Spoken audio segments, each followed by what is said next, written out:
تخيل فتحة في الأرض مشتعلة بالنار من أكتر من 50 سنة، وفي 2025 النيران بدأت تضعف وقد تنطفئ قريباً. دي مش أسطورة، دي بوابة الجحيم في تركمانستان، حفرة عملاقة اشتعلت بالنار من سنة 1971 لما حصل تسريب غاز طبيعي من باطن الأرض. العلماء السوفيات وقتها أشعلوا النار في الغاز وافتكروا إنها هتطفي في أيام، لكنها فضلت مشتعلة نص قرن كامل. الحفرة دي بتطلق غاز الميثان بكميات ضخمة، أحد أخطر الغازات الدفيئة اللي بتأثر على مناخ الكوكب.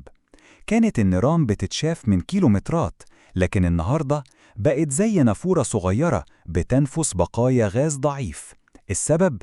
انخفاض مستوى الغاز وحفر آبار حوالين الحفرة لسحب الميثان وتقليل انبعاثاته.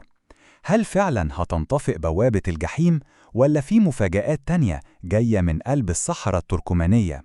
لو عايز تعرف أكتر عن الظواهر النادرة وأغرب أماكن الكوكب، اشترك دلوقتي في القناة وفعل الجرس عشان توصلك كل حلقة أول بأول.